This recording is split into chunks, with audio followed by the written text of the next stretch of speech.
Hi everyone, welcome back to the channel. I hope you're having a fantastic Sunday on this hotter than blue blazes day.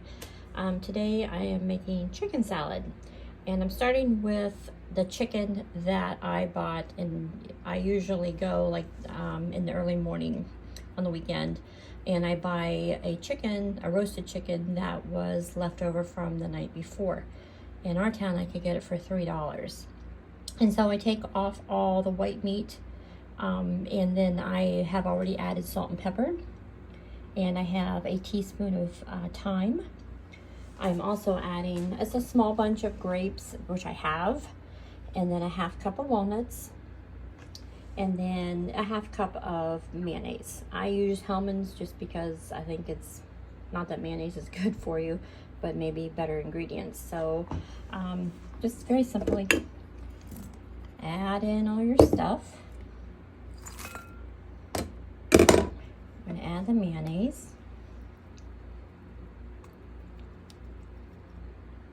And everybody should have lots of scrapers in their kitchen, because you can, it's amazing how much more peanut butter you can get out of a jar with a scraper. And you think you need to throw that away, but you could probably get a whole extra sandwich out of that.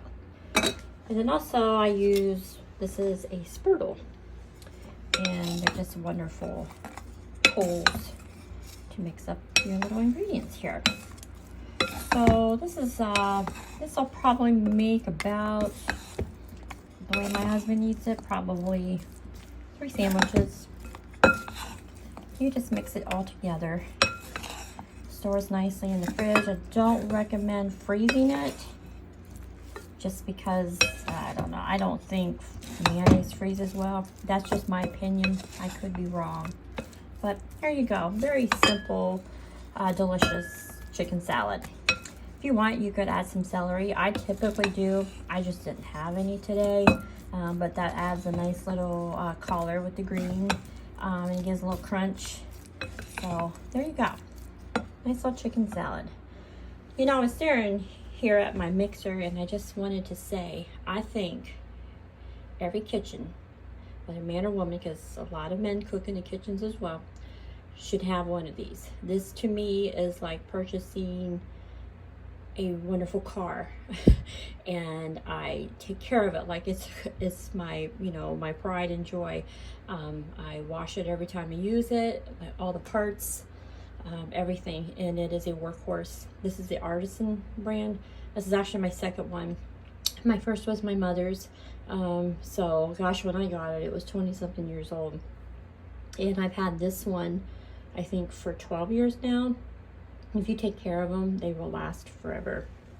Wonderful. So I highly recommend everybody finding one of these. I know they're very expensive. I view it as an investment. If you can't afford one, that's okay, look on Marketplace. Walmart usually has a version. Gosh, last time I saw them, they were like maybe $169, $179, or just save your pennies and get yourself one. But you know, I was just thinking about that. And then when I was cleaning out my refrigerator today, I was looking in the freezer and all the things that I have frozen, and I thought to myself, you know, when did prepping become a bad thing? Like you hear in the news, you know, oh, that person was a prepper. But you know, if you think about it, like my parents had a big garden. My mom always canned, you know, or froze things. So isn't that essentially their prepping? You know, like they would prepare for the winter, you know, or maybe, you know, the prices would go so high, or gosh, back in our days, we had blizzards, and, you know, we can't get to the store or whatever. So my freezer is full of things in Ziploc bags, and you know, I never worry about shopping, because I know that I don't have to go out and buy corn, or I don't have to buy carrots or whatever, because I already have them frozen in my freezer, which you can't, you know, you can't go wrong there. And it essentially does save money, because think about how many times we run to the store because we need something, and then we end up buying 10 other things, so then we spend even more money. So, you know, something to think about. Just my opinion. Just wanted to share it today. But anyway, this is our delicious chicken salad. I will post the step-by-step instructions on YouTube as well. And I greatly appreciate your time. If you like this video, please subscribe and like. And I hope you have a fantastic rest of your day. Thanks.